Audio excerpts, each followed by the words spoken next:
for a hub, the Marin Sonoma Hub meeting of May 20th.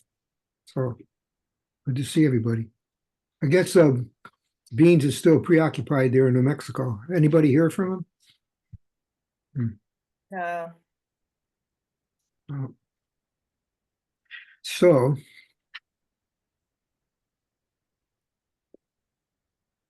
talking today, we have to discuss the conversation. I felt what you, I read what you wrote, Dan, yesterday. And I think we need to have a real clarity about how we're going to relate to issues like that. And I wanted to hear your point of view and really talk about, both sides. David, my brother, I just told Pat and Dina, said that one of the major features of the design school is that it's not political. It really doesn't address current politics, particularly. It just says, we're here to create community, connection to the land, and some resilience as things get more difficult for people. So just to put that out, I think we need to talk about that. And then I do want to talk about next steps. I think we have to start making this work, something happening, or we're going to lose the people we've already talked to. I mean, it's going to be too long since we've kind of connected with them, and we have to get something going within the next month or so, I think, is my feeling. So I want to talk about that. Anything else? I just had this idea addressing the non-politicalness of the design school. Maybe it's just kind of like a very small statement, like our bioregional planning is non-political, but we do support human rights and the rights of all life, or something, like that. It's like, hey, yeah, maybe we're apolitical, but infringing on human rights and the rights of nature is not what we're okay with. Well, I think this is Dina, in response to that, I think that's something you have to take back to Penny and Joe and ask them how we should frame, because it's not just us. There's a lot of people involved in this. And but we get to operate our region as we see we have to interact with what's going on here that might be different than other places. So I don't know that, I mean, that's fine to get their input, but I don't think what I just said is any different than opening up a meeting saying we're on the ancestral lands of X, Y, and Z that was stolen from them. It's just like a statement of recognition where we recognize the rights of all life and human dignity, and we're apolitical in our endeavors. Okay. Dan, do you want to speak to what you wrote? To speak and talk about where that's coming from for you and how you feel about it? Yeah, I think it's in the same vein as what Dean is saying, but at the same time, I think if we're going to use the design school as an organizing principle, and if we're on Minea Networks, which Pat has kept us on there, I think whatever we say to our local group should be consistent with the international thing. And I think making the distinction between political parties versus fundamental human rights. It's kind of like what's happening. I mean, we don't have that constitution for us, and we're not that formal of an organization because we are not a political entity Right. with political jurisdictions. At the same time, I definitely agree with Dina's perspective that we do believe fundamentally in human rights and the rights of nature. You know, for me, that goes all the way back to the articulation of the land ethic by Aldo Leopold, which was instrumental in my switching careers. So I think we have to have fundamental principles that we adhere to. Otherwise, what's the purpose of our organization? Although, Pat, why don't you speak? I've already spoken. I have something to say, but hold it. Well, okay, I am responding from Dina's email that told me about the Press Democrat article. So I looked at the Press Democrat article, and then I went to the Great Rancheria website, and I looked at that website. So I haven't been really following them like you have. You're and are more closely aware of what they're doing and everything. And I also, so what comes up, what I'm struck with is the dominance of the focus of the web of their website on their casino and how wonderful it is and how beautiful it is and how, I guess I looked at their organization, you know, the people involved have different um, positions in their on their board, I guess, and it seems that this is a big part of what they are is maintaining that casino.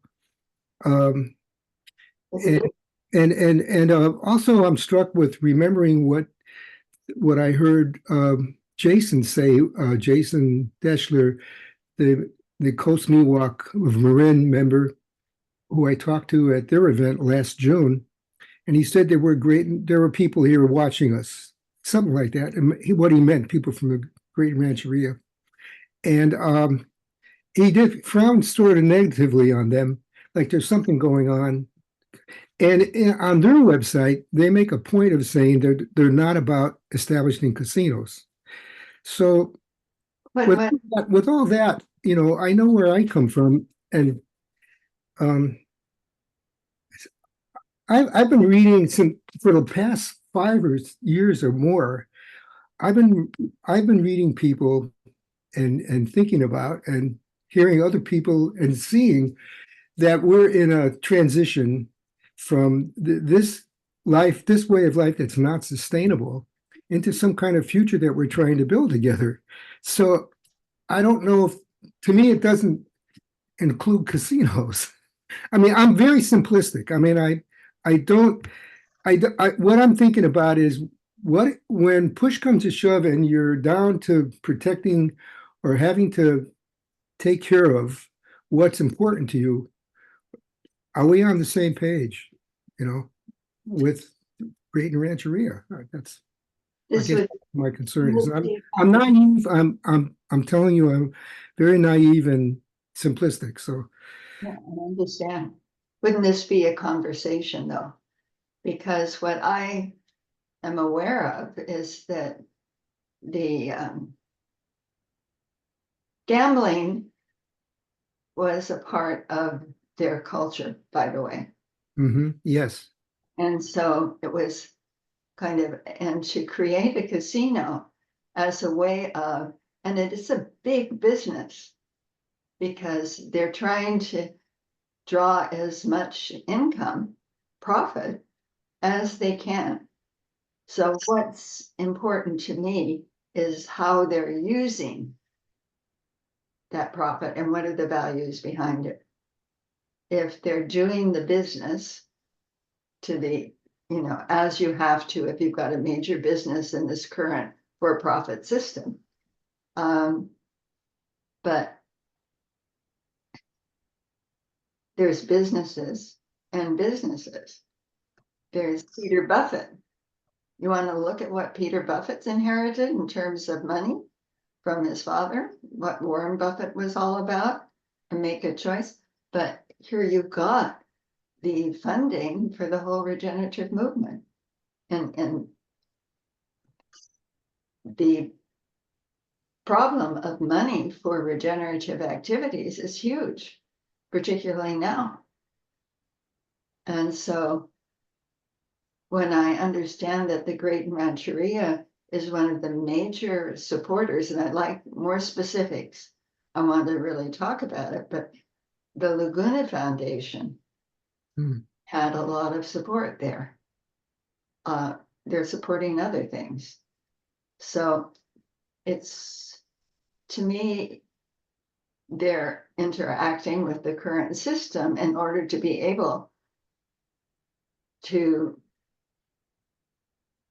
support their own, to have an identity within it, because tribally, people have been terribly poor and just devastated culturally, with so many people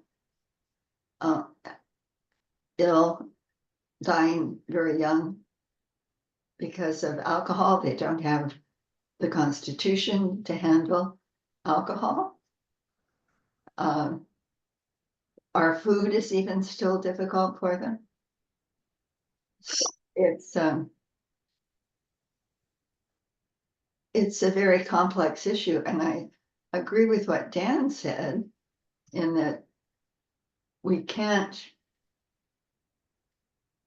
where you are on the political scale isn't part of how the group forms. Now, most of us, as far as I can see, will be progressive. But, you know, just because. But Dan, you also brought up the wine industry. Right. And we have Derek and a few people like that, but the wine industry is very big. There's going to be, they are going to have a crash. And They're going to have a what? crash. They're Crush, not crash. a what? A crash? Yeah. Crash? You're saying crash, though. Yeah. Yeah, they've overproduced, but that's true for a lot of ag industries. That's true for the almond industry. Right. Anyway, the pistachio industry is doing okay, but we got, 400 different kinds of crops in our state, all in different bioregions. And we just Right. happen to be a bioregion that is really good for wine, but they're of all political persuasions as well. Right. So, the politics of the Republican Party, I mean, I grew up in that, and then I made a break when I was a teenager, but that doesn't mean I don't have Republican friends. And I think the Republican Party is going through its own machinations.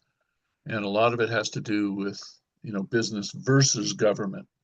And I think in nonprofits, we have the opportunity to include everybody in under the tent of creating regenerative environments and economies.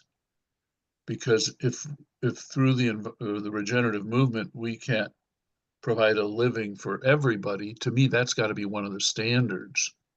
Yeah, you've And, got to be able to be open. yeah. What's that? You've got to be open in the sense of you're not Right. And people will self-select based on their own sense of economics. But Yeah.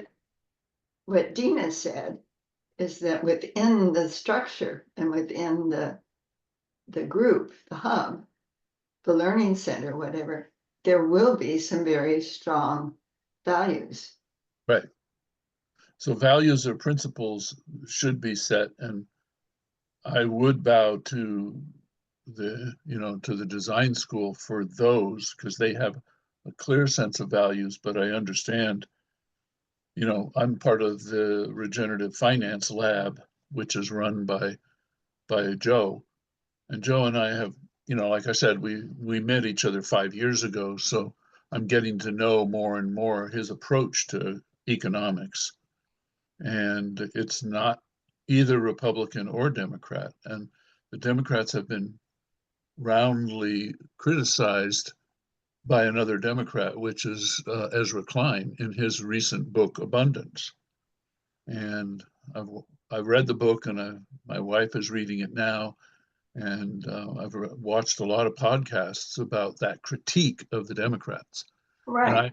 And I agree with it, because I'm doing a regulatory permitting streamlining process in our compost coalition, because it takes, on between 2 to 10 or 11 or 12 years to permit a freaking compost facility.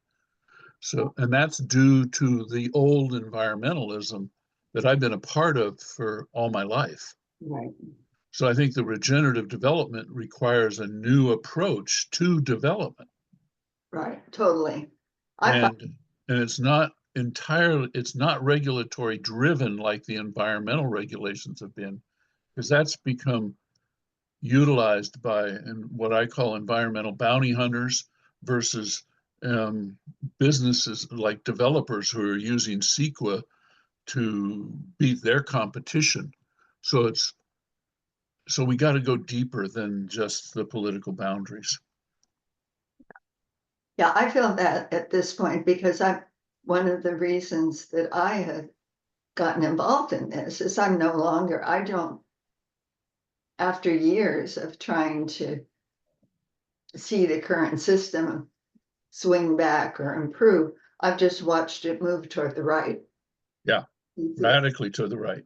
Both, and I'm no longer all the way into fascism, as far as best as I can tell. And so there's no balance there. I'm not anymore if they ask me. But I agree with you in terms of finance. The way I look at finance is always on a spectrum, from personal finance, which is our households, to small business finance, which I've been involved in for many years, to what I would call, and that's kind of microeconomics, small business. Mesoeconomics is the economics of communities like City of Santa Rosa or any of our smaller cities, whether it's Windsor or Sebastopol, whatever. That's mesoeconomics, and that's what provides water and power, with the other utilities, which are more into blend into macroeconomics. And then beyond macroeconomics includes international economics, where you get into all those discussions about democratic capitalism versus not. And we know we have, large brand. I've been following large brands for 20, 25 years that are moving into, ESG. And now ESG is being, Yeah. What did you just say? The large brands who are adopting, environment and social and governance standards, and as well as B Corps. So I've always been on that cusp of municipal economics versus private economics versus nonprofit economics. And then you have the schools, which is a whole other thing of economics and curriculum and all of that. Because I started out as an environmental educator and then a scientist before that. So all of those institutions are being under attack because of what is referred to by some international economists as extractive economics. Now, casinos, in my view, are an example of extractive economics, but they're kind of re-extracting through the gambling impulse and from local communities, as well as they become a destination for the city dwellers who come up in here and go to, whether it's Cache Creek or Grayton or whatever. So it's complex, and this transition from extractive economics to regenerative economics is extremely complex, and we're diving right into the center of that with this hub. So we need to understand it. Not only understand it, but how do we affect this evolution? I see this as an evolutionary process, and there's nothing that says that we won't go extinct, because there's plenty of precedent for going extinct, both civilizations as well as whole species. And so I mean, that's the whole problem with this crisis. And, and the whole, the Extinction Rebellion. So this is existential for all of us. And the economic system is front and center. But just putting it into binary politics of the two-party system is not going to solve it. No. In my view. And Yeah. particularly not in a for-profit economic system that's driving both parties. Well, I don't have a problem with for-profit because you can't have a business if you're not making money. If you're less than, because I've run a nonprofit association for many years, and I know that there's all different kinds of nonprofits. For example, the Gates Foundation, and they've got, one of the largest treasure chests, and Bill was on the internet and on talk shows about how he's planning to spend $200 billion in the next 20 years, 10 billion a year. So, and he might not even, and he even said, I might not leave to see the end of it. Yeah, this is the system that's devolving. This is I would disagree with that because there's a conflation between the concept of profit versus the actuality of financialization of everything, people and the environment. Okay, I don't understand the new economics that's related to bioregionalism, but I do understand that there's a profound difference between what we have now and what we will evolve if we go forward bioregionally, if we're able to adapt and meet the change, the shift. Well, much more control of our local areas locally and not, no more nation states. Yeah, I wouldn't use the word control, and I wouldn't say that we're going to have to do away with nation states anytime soon. No, not in yours in my lifetime anyway. Yeah, probably not. If you believe in bioregionalism or in Joe's, if you're working toward that. Yeah. You can't have nation states with arbitrary boundaries and militaries to protect them. Oh, you can. You just gotta, This is a hierarchical male structure. I know if you go back and read David Graeber's book on this, and it will really lay out the difference between the way this is a horizontal organization that we're moving toward, like Teotihuacan or ancient Crete, or many, many, many earlier societies. Yeah, I don't see that as our now this is what horizontal only future, because you got to have some vertical meritocratic. It's not compatible with top-down male hierarchical control, which always goes fascist in its direction, goes into that direction. It's true with indigenous societies. If you want to contrast most of California with the Northwest, what happened there and how people lived and what the control was. So this is something, what we're bringing, how would I put it? These hierarchical societies, Roman Empire is a good example. It devolved, they devolve in a very clear way.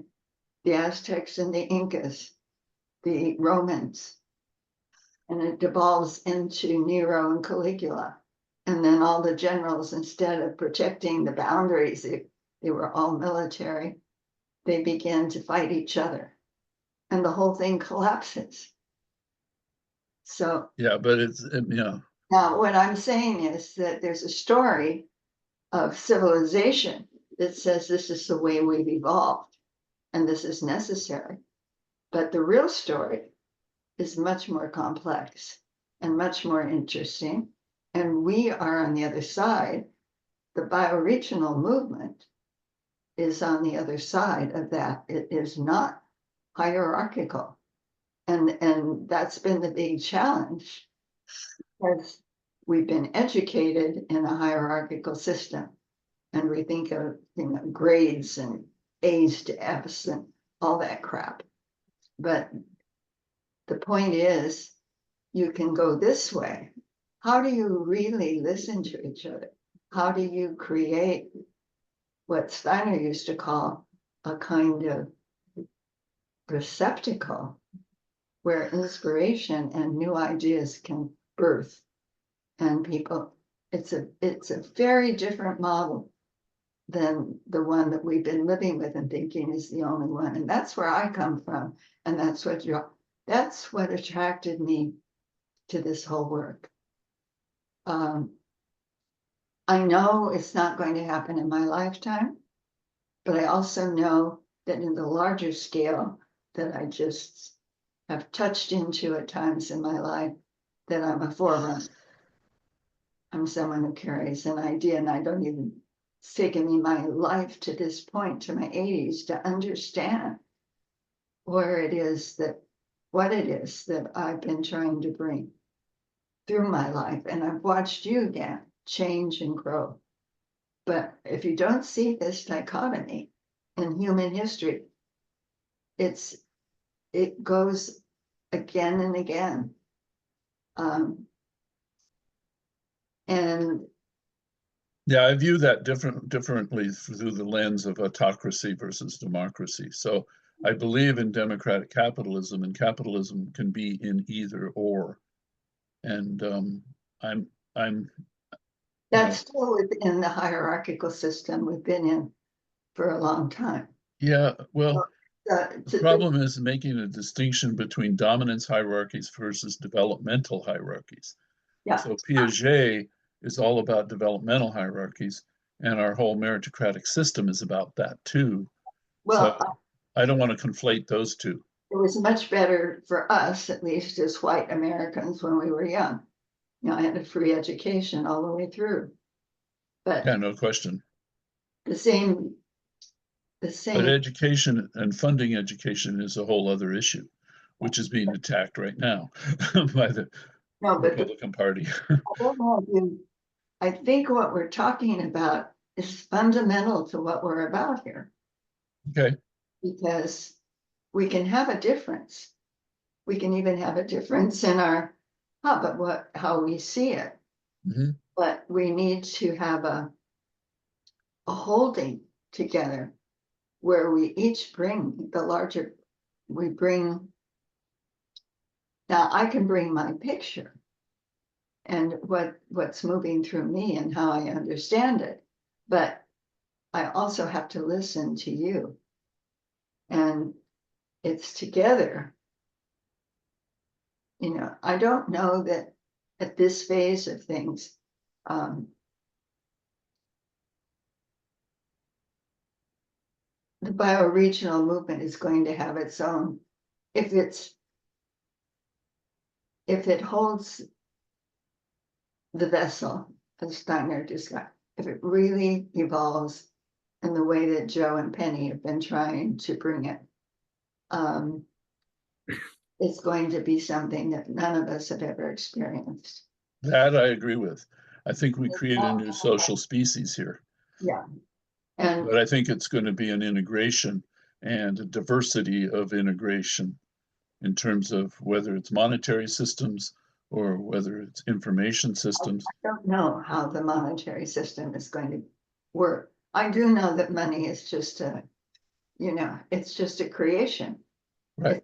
I know we absolutely. It's only. But as we transition, I think it literally has to evolve. And now we're confronting a whole new evolutionary force in the form of AI. So, and our culture is informational. So to me, the biggest, culture is information. And then the big question about information, is it true or is it bullshit?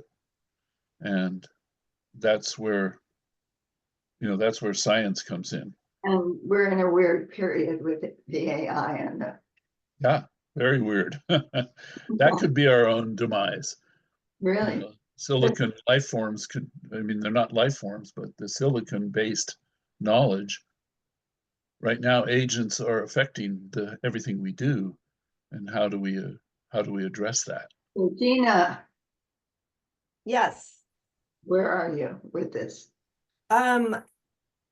I think it's all valid points and great considerations, but it's after 11, so should we have a little to-do list of who's gonna take care of what for what we wanna get going and doing?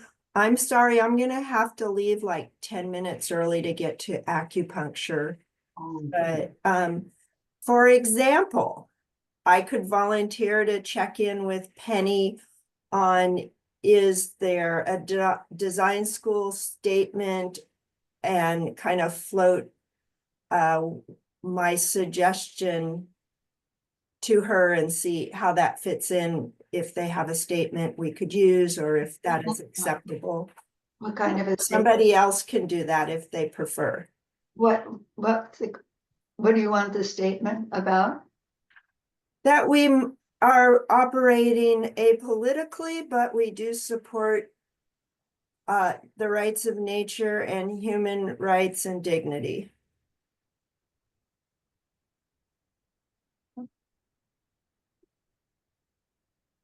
Yeah.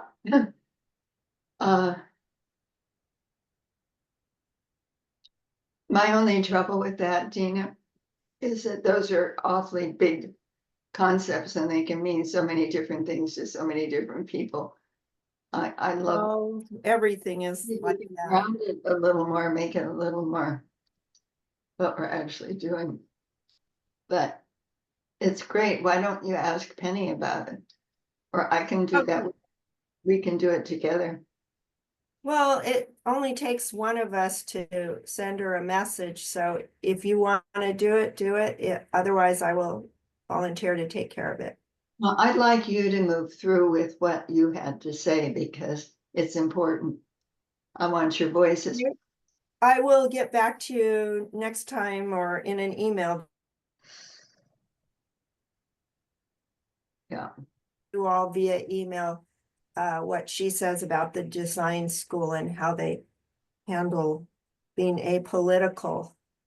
How do we move more? I'm interested in getting this off the ground because we've been doing it for a year and some people we talked to a long time ago now. And so I'd like to be able to pull something together. I had one idea and I just throw it out and see what you think.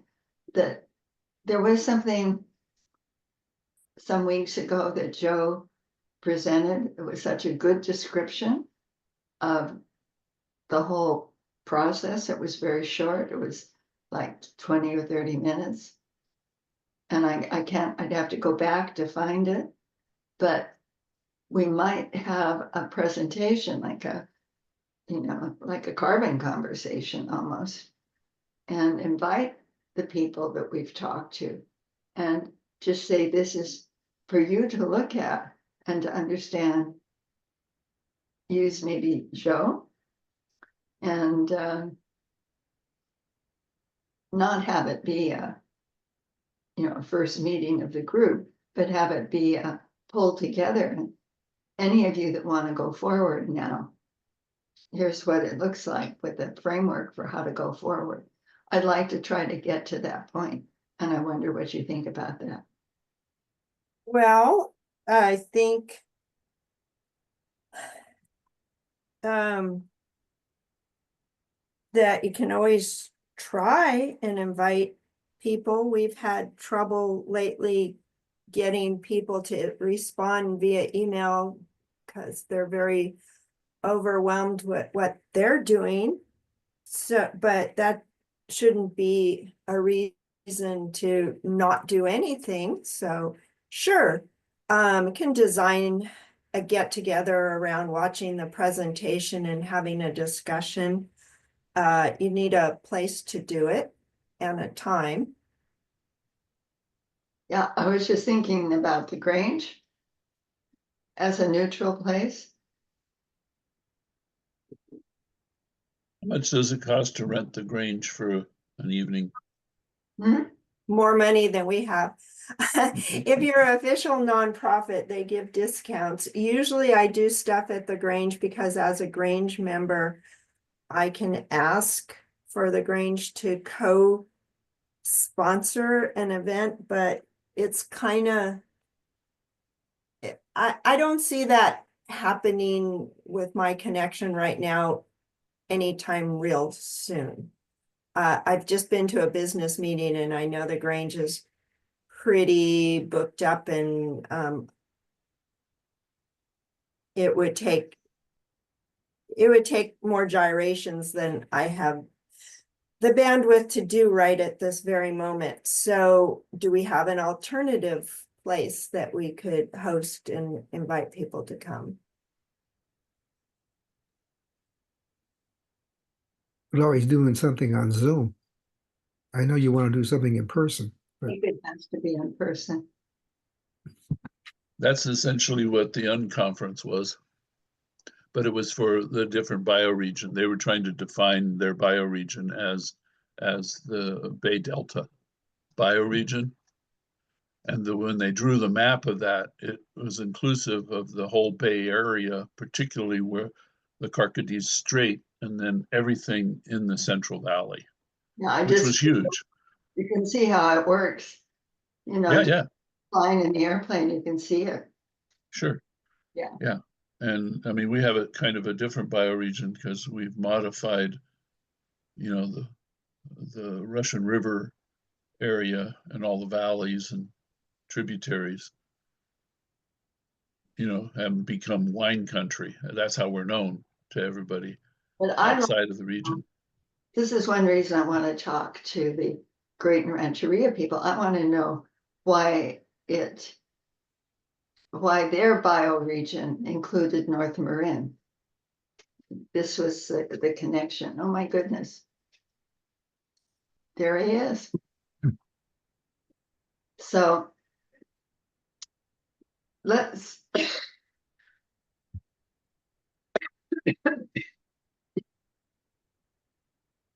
and then we have to decide whether we want to do this in the whole bioregion with Pat and people that you've connected as part of the overview, and then we hold it together.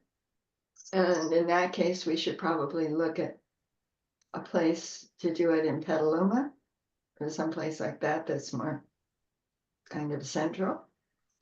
Another way, go ahead.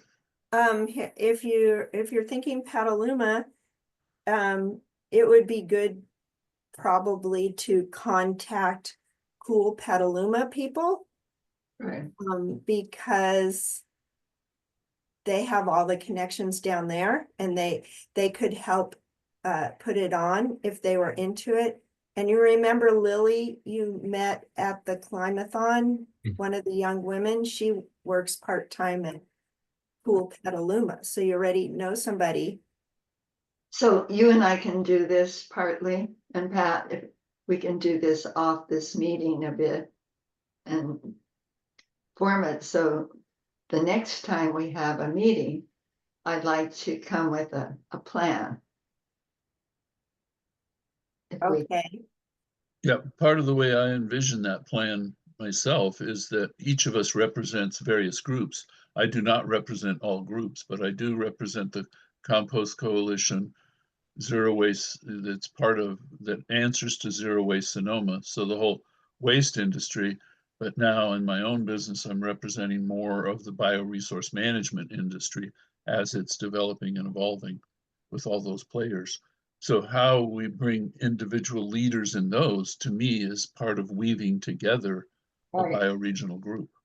well, that could be bringing your context. So I would like to meet in person with the three of us up here.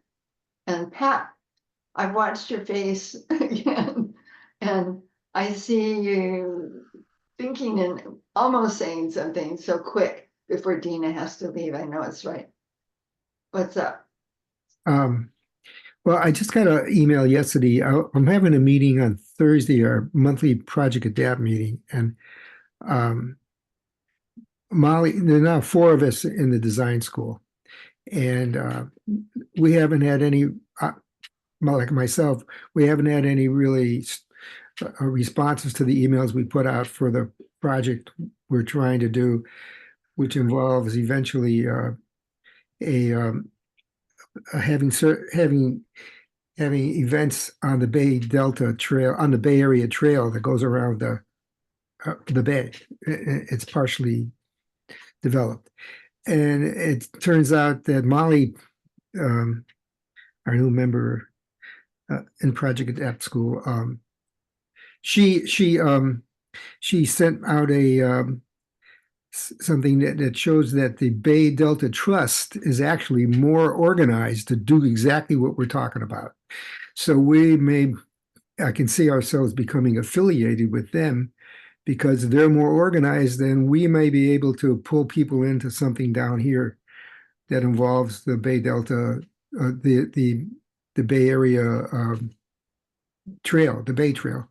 So I'm focused more down here because I know there's people down here that I don't represent any organizations. I have not had any support or connection, any follow-up from Spawn, for instance, which I thought I would have. So I haven't been pursuing other organizations lately on my watershed. And we might have to evolve it somewhat separately and then bring it Yeah. together. Yeah, I think that I can see that happening. Okay, See that happening. So right now, I feel like I represent the Project Adapt group more than anything, and I see where that goes and stay connected. yeah, that sounds like a And good I idea. also want to say that I think we've gotten off for maybe how I phrased it. I think we've gotten off the discussion has gotten off the focus that maybe I intended about the important what is important to Great Rancheria, not so much the political differences. I think that was what struck me when I looked at the article, and I think that I will defer more to what you see, Anna, because you are much more connected and understand them.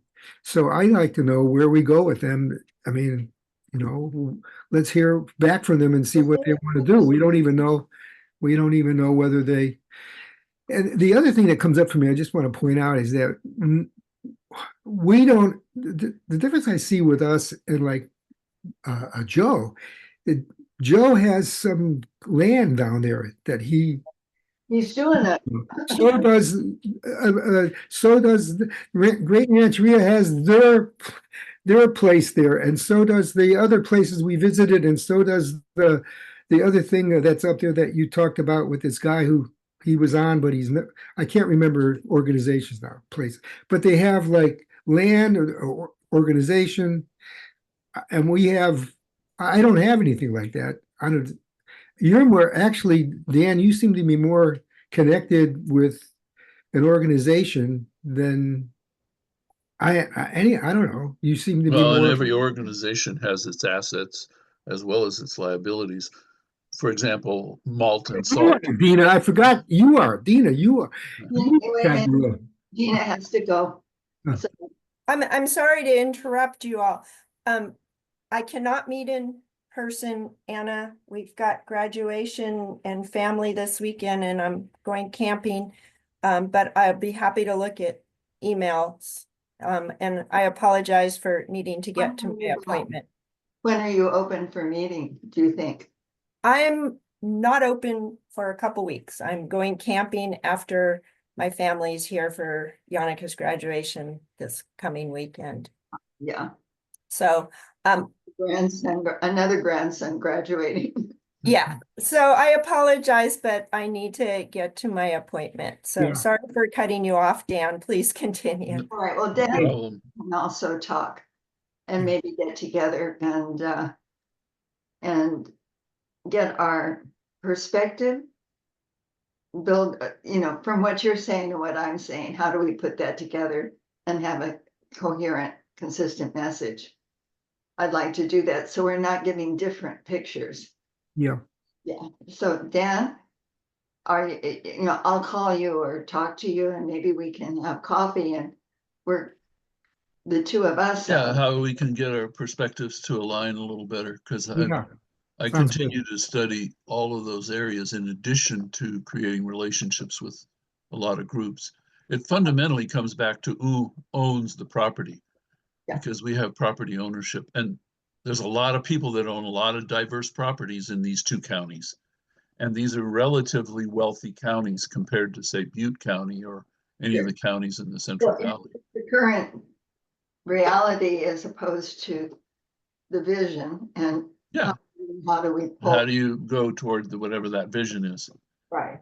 And, I only take exception to the notion of profit. The profit itself is not evil. But in And- the hands of evil people, it can be evil just like anything.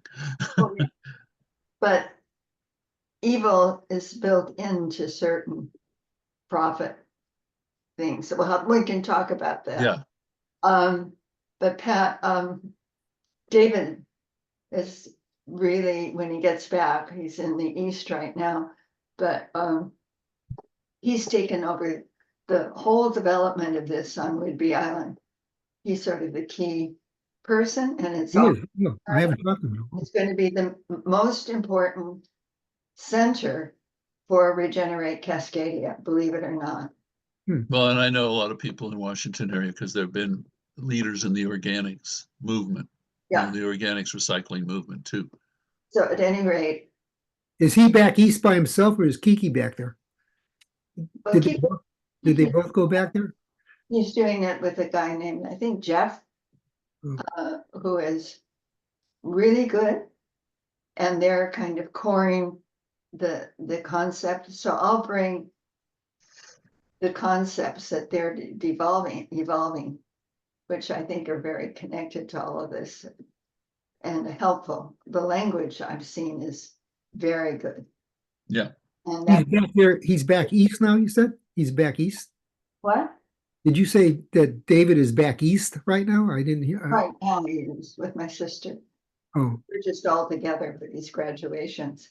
So I was with David and Linda just for 2 days, and it's the first time in years we've been able just to hang together, the three of us. So that was neat. Pat's a good friend of my brother's, Dan, who was in Marin and is really been a leader for all of this. He's the one that brought me into it. Oh, cool. He's worked with Joe. and Kiki is back there then too, right? No, Oh, she's home? Yeah. Okay. believe it or not. Well, Yeah, and as living I had said before, Joe and I met in the first course that we took together 5 years ago. Yeah. And he was one of the reasons I wanted to join this, because I realized that he had evolved the pro-social work into the regenerative it's very, design school work. And he's a very articulate, charismatic guy, but it's not about Joe. It's about how we can all work together.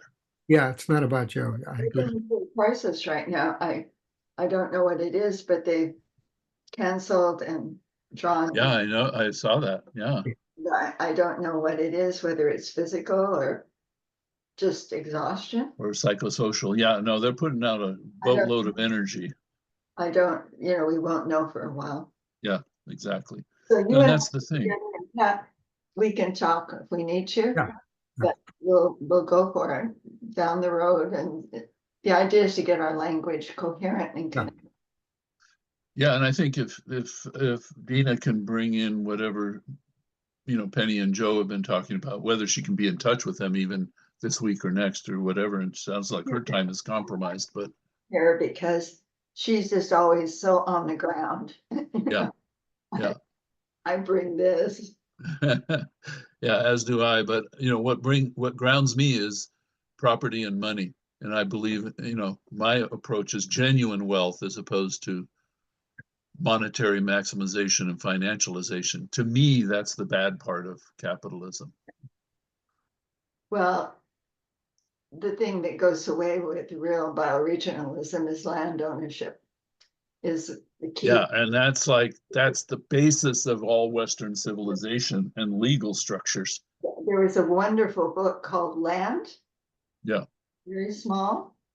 A guy, it's just so different if you own an area by being a community member and it's shared. Yeah, that's the whole, The whole way you that's the own. whole idea of the commons. And Yeah. that's what, you know, I That's was what schooled on the tragedy of the commons, which is a failure Yeah, that's what of I was, property and markets. Yeah. Teotihuacan and some Yeah. of these places. But that's where Eleanor Ostrom's work comes in, and she got the Nobel Prize for, you know, common pool resource management. And so the structures that allow for that are really different than the private property structures. So that transition is what's happening or needing to happen, like you're pointing to. But how do we get on that path? Because that's not an overnight transformation. Right, well, and there we go, Yeah. Um, Anyway, you're absolutely right.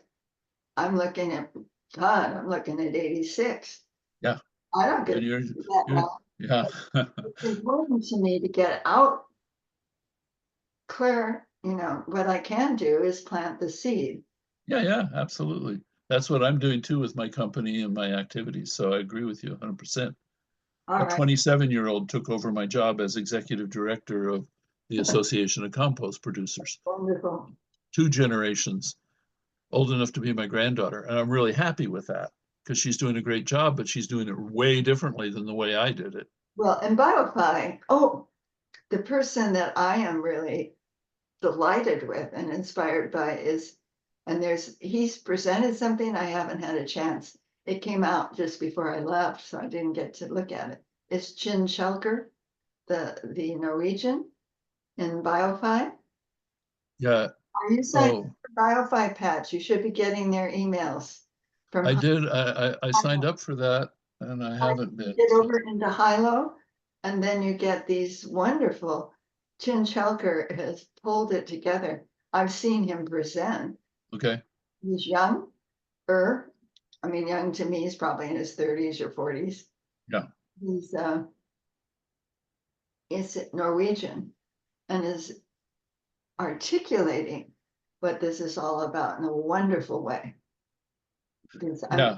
So we need to find those voices and weave those voices as well as their groups together. I agree with you about BioFi. So He writes about how he transformed his life, mhm. how he changed and got involved with this work. Yeah. And that's important. So it's not all just old people like us. Yeah. No, it is about personal transformation as well. And I think Joe and Penny are very clear about that. Yeah. And But I'll that's a tough one. find this Chin Shelker piece that I missed, and it's somewhere in my gazillion emails. That'd be great. I'd like to see that because I need to get back hooked into BioFi because Yeah. that's important for my work as well, which Right. is all part of the regenerative movement. So Right. we're trying to weave all that together. Anyway, So, I'd be happy to get together with you for coffee and just Okay. architect that a little bit, but I have a different model than just having an all-in-one meeting. Because I just went to an all-in-one meeting and that was okay, but that's a Yeah. big push-up. I'll report on that. That's really interesting too. So, it's been like a lot of stuff. I'm glad you went to that. Yeah. You think it was successful? Did they realize what they? I don't think there's ever any one success in a group meeting like that. Yeah. I think what there is it's part of a process where we're all migrating. We're all looking for where we're going here. Was And that we're the all bringing- unconference? You're talking about the unconference? Yeah. Mhm. Yeah. Yeah. I mean, and that was not a cheap thing to put together. I mean, it was relatively cheap compared to a conference at the Hilton or something. But I mean, because it was at a junior college and I think the junior college, I don't know, in the student union, I don't know if they donated the time or space. It was only $45 and it included lunch and it was free parking. So all of that was good. And then they put together the whole conference. I'd never been to an open space conference with 150 people before, but in the first hour, we put together 32 sessions spontaneously because there's a process for doing open space. And then I went, and you could only really attend 4 sessions unless you were going to attend multiple sessions part-time. So there were 32 sessions and you could attend 4 of them, but that wasn't strict. If you didn't like a session, you could move to another session. That meant that there were like 8 sessions going on simultaneously. And in conferences, we call those tracks, but they weren't really tracks because there was no continuity to the 32 different sessions. So there was a ton of information. None of it was recorded. So it was just a chance for people to talk to each other in small groups, which was good. I enjoyed all the groups I went to. They all had different perspectives on how to do regenerative development. Good just getting together, I guess, as a. It was, and to realize, geez, there's a whole community, and they were all coming from different groups. So that was, to me, the issue is we've got hundreds of environmental groups in every bioregion. And the thing is, how do you weave it together? And that's a lot of what Joe's been talking about. Old brain moment, Pat. What's the name of our Delta? The Bay Area Trust. What? The Bay Area Trust. The guy that was connected with us a bit. Yeah. Oh, you mean yeah. Lawrence Bradesco. Bradesco. And I may have to be checking with him to see. Molly wanted to know how well financed this project is, the Bay Area Trust thing with the Bay Area Trail. I'm going to send all of you the email, the announcement about what they're doing, so you can see if it has any interest or carryover for you. But yeah, Lawrence, that's a big part of it. They were a big part of putting together the unconference that you attended. Yeah, Lawrence, I attended his first session, which he called Bioregional 101. I really liked his session. Yeah, and he works in the governor's office, is what I understand. I don't know. He has to have a full-time job because yeah, he does. He has a family. And I think he works in the governor's office. Yeah, So there's all these people with all these amazing connections. They're all doing projects like the trail, like, you know, the various land trusts, like the carbon people, like, you know, the forest people, you know. And so how do we use all of that energy and all those projects under one kind of integrated, it's not under a tent, it's more one integrated mycorrhizal soil. yeah. You know. How the brain is configured with all these. Yeah, exactly. It's all networked and it's not, networking, you know, in tables and charts. Yeah, it's all very organic. More of a, you know, I got to get going because it's after 11:30. Yeah, I do too. This was a really good to have this conversation. And I think the politics helped to break it open. And yeah. then my considerations relative to capitalism, Anna, you and I got to talk more about that. Yeah, well, we've got to We need to have more conversations like this is good. we need to though, because we need absolutely. Speaking a common, we have to find a way to something that encompasses what both of us are saying. That's inclusive and not exclusive, and yet, like you said, more horizontal and less hierarchical. Making the same That's thing. the way I would position it. It helps us to become more horizontal when we. I wouldn't say express our no differences. verticality. So So I'll call you Dan. Yeah. And you guys are gonna talk to each other, right? Yeah. So that's Have good. And do you want me, Anna, to put together something for the recording, or do you want to send me something? You can. Okay. Yeah, have your AI bot do it. Yeah, and I'm just wondering what happened to Beans, who was here for exactly 2 minutes. Yeah. Who knows? I don't know. He seems like a wild hare anyway. I don't see Beans someday. Beans will be back. So next All time. right. Thanks. Take care. See you soon, Anna. Bye-bye. Take care. Bye-bye. Bye-bye.